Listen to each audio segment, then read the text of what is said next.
The call came on a Tuesday at 2:17 in the afternoon. I was at my desk. The caller ID said UN noun, and I almost let it go to voicemail. I had a report due at 3. I answered it out of habit, the kind of habit you pick up when your job involves trucking companies calling you from unlisted numbers. Mrs. Kate last name? I said yes. This is Detective Laura Reeves with Citizens National Bank Fraud Department. We need to discuss the $180,000 second mortgage on your property. Can you confirm you applied for this loan on September 14th? I said. I think you have the wrong person. My voice came out small. I heard it come out small and I could not fix it on the way out. I sounded like a child answering a question she did not understand. She was kind. She said, Mom, the social security number and date of birth on the application match the ones we have on file from your primary mortgage with us. I would like you to come to the downtown branch today. I have the application in front of me. I think you need to see it. I said yes. I hung up. I walked out of my office.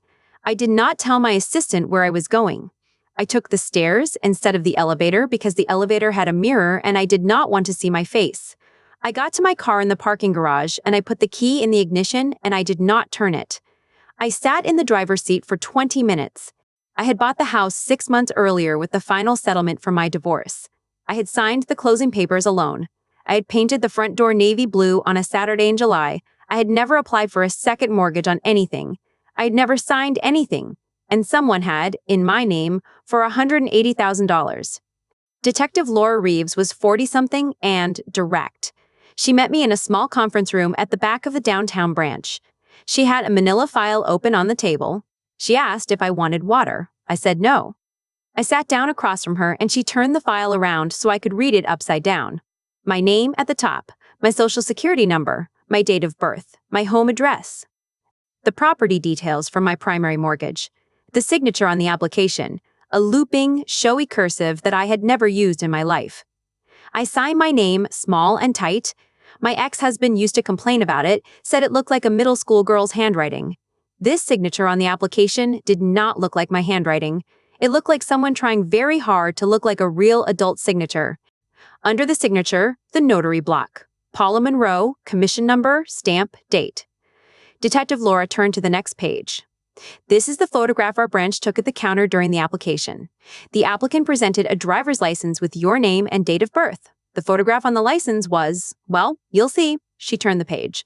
I was looking at my sister Angela. Blonde, 34 years old, slightly overweight, wearing a cream blouse I had given her for Christmas 2 years ago. Standing at a bank counter in this building 22 days ago, holding an ID that had my name on it and her face. I looked at Detective Laura. I opened my mouth. What I said was, "Are you sure that's the right photograph?" She did not laugh at me. She did not look surprised. She just said, very gently, "Ma'am." The photograph was taken at our counter. We matched the photograph on the ID to the photograph of the person standing in front of our teller. Both photographs matched the woman in this file. I looked at the photograph again. It was my sister. I had known it was my sister the second I saw the hair. Mrs. Last name. Do you know this woman? I said, "She's my sister." Detective Laura closed the file. She slid a card across the table. She said, "Do not contact her. Do not confront her. I need you to go home. I need you to call an attorney this afternoon. And I need you to understand that if you give her a warning, we lose our case against her. Can you do that?" I said yes. I did not do yes. I drove out of the bank parking lot and I did not drive home. I drove straight to Angela's house. I parked at the curb 3 houses down. I sat behind the wheel and I stared at her front door. Her silver sedan was in the driveway. Her living room blinds were open. I could see the edge of the couch where I had sat with her last Christmas, holding a glass of wine, listening to her talk about how much she was struggling since her separation. I had brought her soup twice that month. I had driven 40 minutes each way to bring her soup. I sat in my car for 10 minutes and I planned what I was going to say to her. I was going to ring the bell. I was going to ask her why. I was going to listen. I was going to give my older sister the chance to explain herself because that was what my family had taught me to do since I was 7 years old and she had broken my arm pushing me off a swing set and I had been the one who had to apologize for telling on her. My hand was on the door handle. I did not open it. Something stopped me. I do not know what it was. A voice in my head maybe in the shape of Detective Laura's warning. Or maybe it was the sound of my own breath, shallow and shaking, telling me I was not in a state to confront anyone.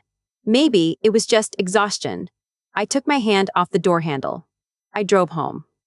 I called Patricia Chen, my divorce attorney, from my own driveway. Patricia, something has happened. Can you come over? She was there in 40 minutes. I told her everything. The call, the bank, the photograph, Angela's house, sitting in the car, not ringing the bell. Patricia listened. When I finished, she put her hand flat on my kitchen table and said, Kate, you did the right thing, not ringing that bell. I need to tell you something else before we go any further. Do not call your mother yet either. I had not thought about my mother yet. Patricia asked me about the family phone plan on Wednesday morning. I did not immediately understand why.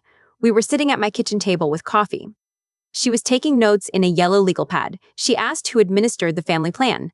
I said my mother, Helen. She had set it up 15 years ago when my dad's company had a corporate discount, and she had kept it going after my dad retired because it was cheaper than any of us getting individual plans. Angela was on it. I was on it. My father was on it. Helen was the account holder. Patricia wrote the word harvest on her legal pad and circled it. Kate, the account holder on a family plan has access to every bill, every change of address, every device upgrade, every backup email. If your mother is the account holder, she has been holding an administrative key to your personal information for 15 years. I looked at her. I thought about every holiday card my mother had needed my current mailing address for. Every, can you send me your social for the family insurance thing, honey, over the past 10 years. Every medical form she'd offered to hold on to because she had a safe in the bedroom closet. Every time she had offered, gently, to help me with paperwork after the divorce because I was going through so much. I put my coffee down. I could not drink it. Patricia and I drove to the UPS store where Paula Monroe's commission was registered. It was a small storefront in a strip mall 12 miles from the bank. The clerk behind the counter was a tired man in his 50s. Patricia showed him her phone screen, a photograph of Paula Monroe that Detective Laura had pulled from the notary licensing database. He looked at it for about 3 seconds. Yeah, she comes in sometimes. She was here, I don't know, a couple weeks ago. She had a blonde woman with her, paying cash. I noticed because we don't get a lot of cash notarizations. I remember her because the blonde one was a little pushy, wanted it done fast. Patricia took his name and number and thanked him. We drove back in silence. That night, I did not sleep. I lay in bed in my navy blue bedroom in my 6-month-old house, and I stared at the ceiling until midnight, and then I got up and I went to the couch. I sat on the couch with a throw blanket around my shoulders, and I did not turn the television on, and I did not read. I just sat. I was trying to find the moment it went wrong. I had a sister who had pushed me off a swing set when I was 7. That was true. But I also had a sister who had been the maid of honor at my wedding, who had cried when I told her I was leaving my husband, who had come to my closing on the house and helped me carry my boxes in from the truck. There had been hugs in that doorway, real ones. I had felt her arms around me, and I had felt what I thought was love. I had a mother who had set up a phone plan so her 3 children could stay connected for less money. That was how she had framed it. That was what I had believed for 15 years. I sat on the couch until 2:15 and then until 3:10 and then until 4:05. I could not find the moment. There was no single moment. There were 1,000 small moments that I had read as love, and that had been, all along, something else, something older than me. Something that had started before I was born and had been shaping every family dinner I had ever sat through, and I could not isolate a single conversation where I should have known, because I had not been looking. Because no one looks at their mother and thinks harvest.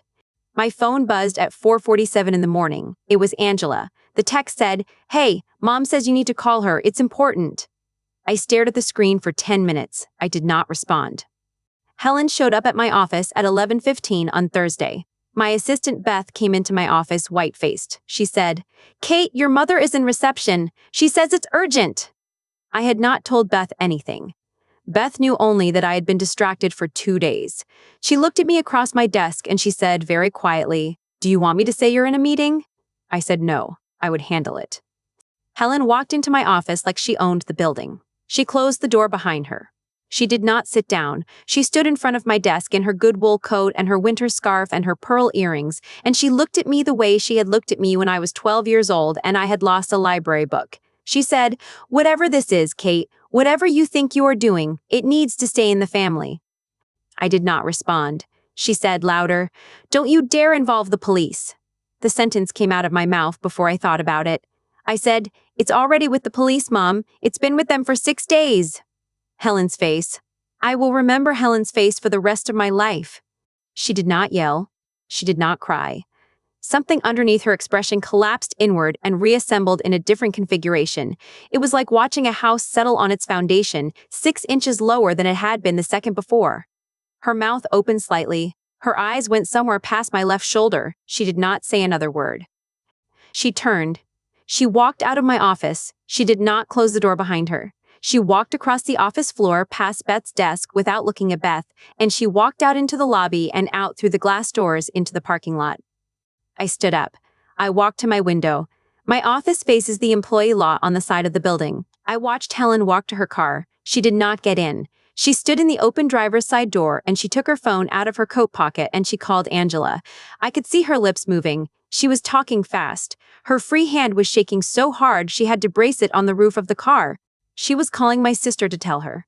I stopped watching. I sat down at my desk and I put my head in my hands and I started crying. I cried the ugly kind of crying. I could not stop it once I started. My office door was open. I did not get up to close it. I could not get up. Beth came in after a minute.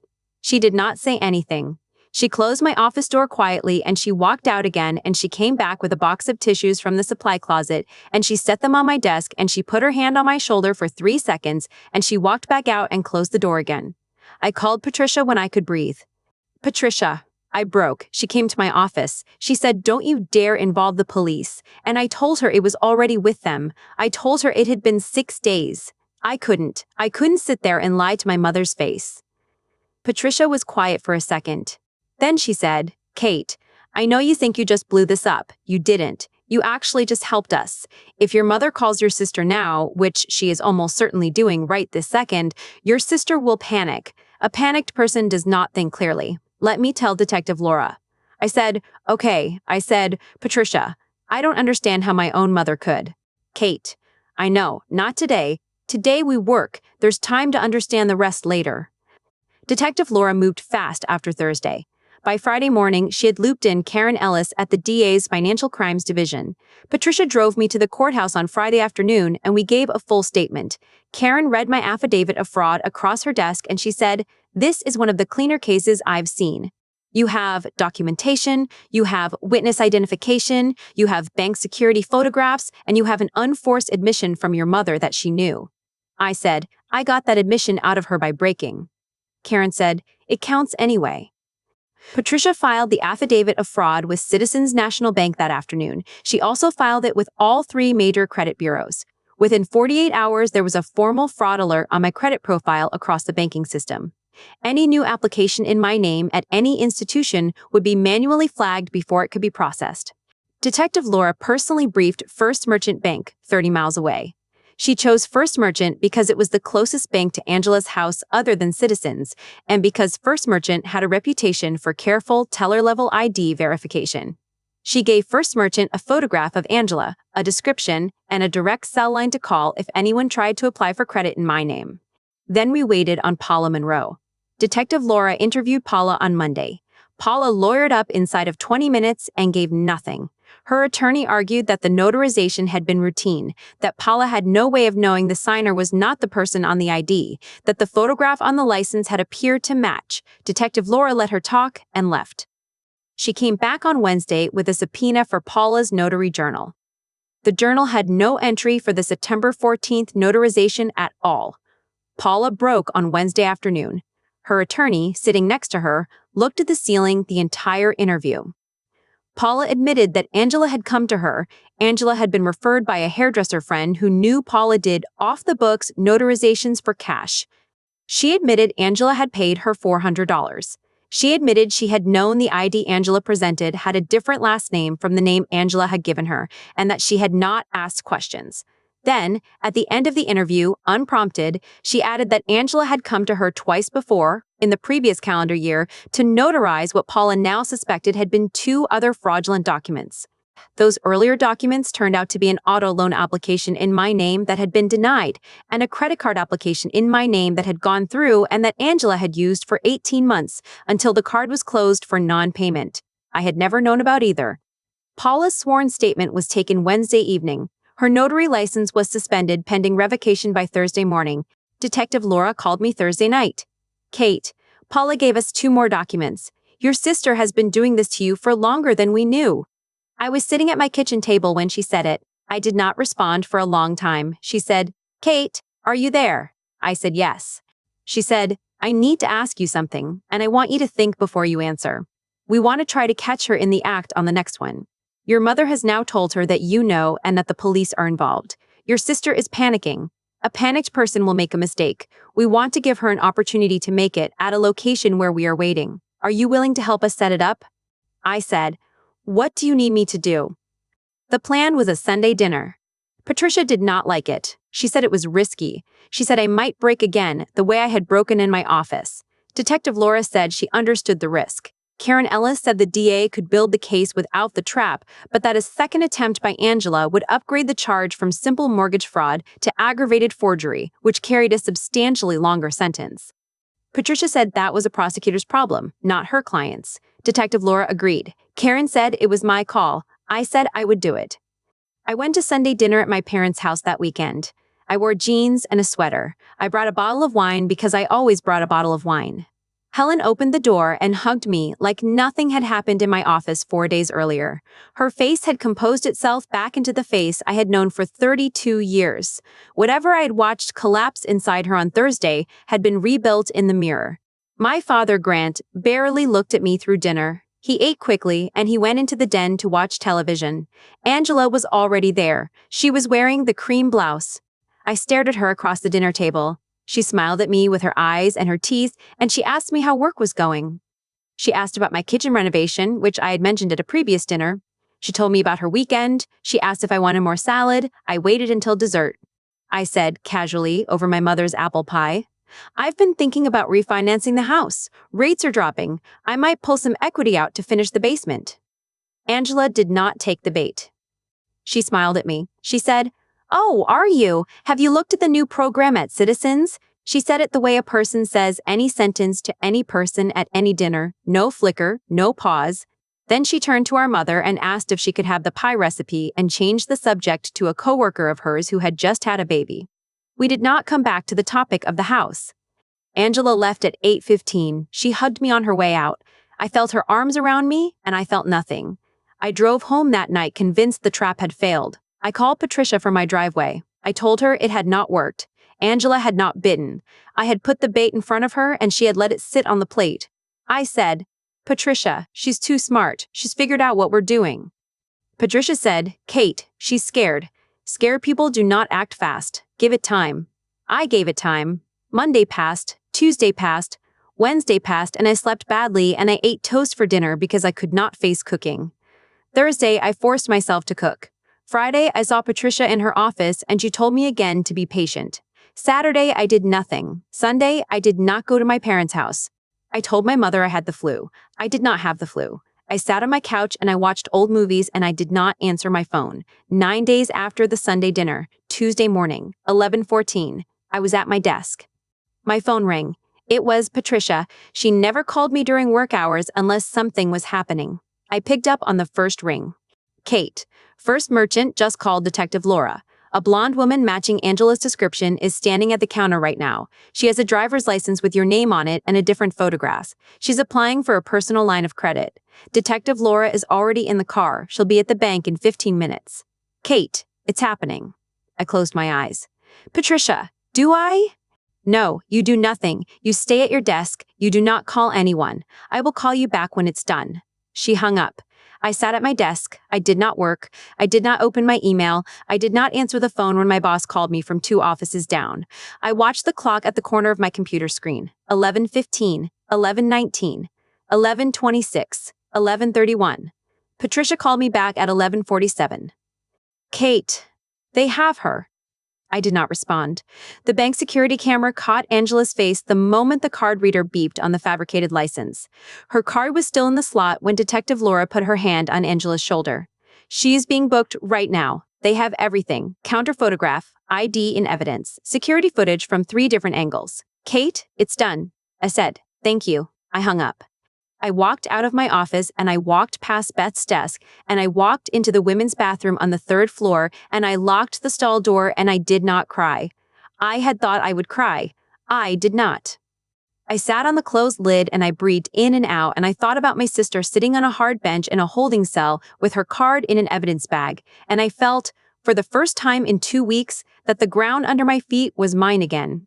I went back to my desk. I worked until 6. I went home. I ate real food that night for the first time in 9 days. Later, Detective Laura sent me the arrest photograph by email, my sister at the counter, her hand on the edge of the counter, her other hand on the card reader. The teller's face behind the counter, a young man who had been briefed the week before to keep his face perfectly still if this happened, and who had managed it. Detective Laura's shoulder in the left edge of the frame, entering. Angela's face was turning toward the shoulder. Her mouth was open. She had already started to say something. I do not know what she had started to say. Detective Laura has never told me, and I have never asked. Angela was charged with mortgage fraud, identity theft, aggravated forgery, and criminal conspiracy. The aggravator was the second attempt, a pattern of fraud against the same victim across more than one institution with separate forged instruments. Karen Ellis at the DA's office told Patricia privately that she was seeking 5 years. Angela's attorney came back with a plea offer at 2. They settled at 3 years, with the first 18 months to be served and the remainder suspended with probation and restitution. The $180,000 second mortgage was voided.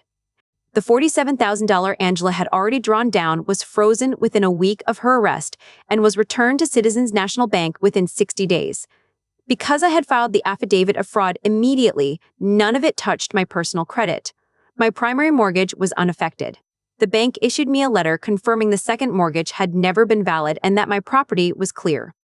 Paula Monroe lost her notary commission permanently. She was not charged criminally in exchange for her sworn statement against Angela, but she was named as a co-conspirator in a civil action that ended with a judgment against her for damages.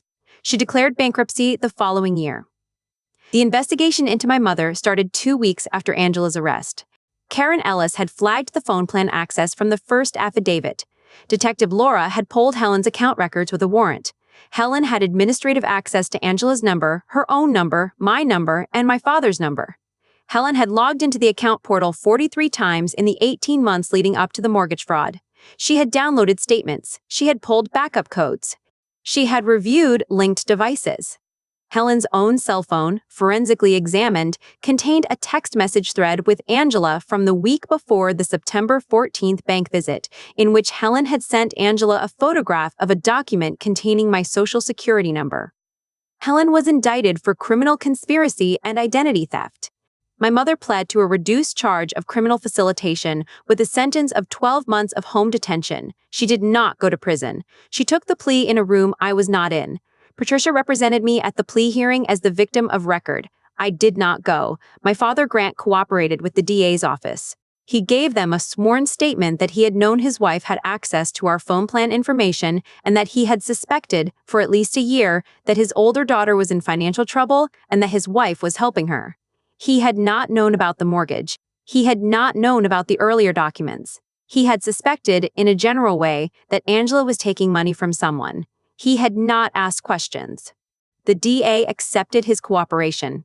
He received deferred prosecution. His name did not appear in the charging documents. 2 months after Angela was sentenced, my parents' house hosted Sunday dinner for the first time since everything happened. I was not invited. I know because my father called me. He called from his car. He said he was not supposed to be calling me. He said Helen had planned a dinner for Sunday and had not called me because she assumed I would not come. He said he wanted me to know he had not been part of that decision. I thanked him for calling. I said, "Dad, I'm not going to come back to Sunday dinners." He was quiet for a while. He said, "I know, sweetheart." That was the last real conversation I had with my father for a long time. The following Sunday at 6 o'clock, at the hour when I would have been sitting down at my parents' dining room table, I sat down at my own kitchen table instead. I had bought takeout from a Thai place 3 blocks from my house. I had ordered for one. I had put one placemat on the table and one napkin folded under the fork. I ate slowly. I did not turn on the television. I did not put on music. I ate pad see ew out of a paper container at my own table in my own 6-month-old house that was mine and had always been mine and would stay mine. I thought about Angela at a facility 90 minutes north. I thought about Helen in her living room with her ankle monitor. I thought about 3 empty chairs at the dining room table I had sat at every Sunday of my life since I was born. I did not feel triumphant. I did not feel vindicated. I felt like a woman eating dinner alone. That was enough.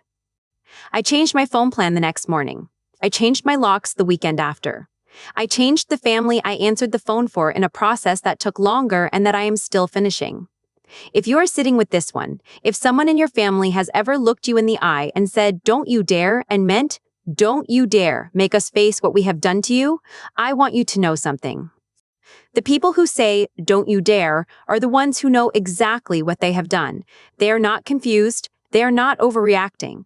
They have been counting on you to be small for your whole life, because if you get small enough, nothing they have ever taken will have to be given back. You are allowed to get big enough to be heard by a detective at a bank at 2:17 on a Tuesday.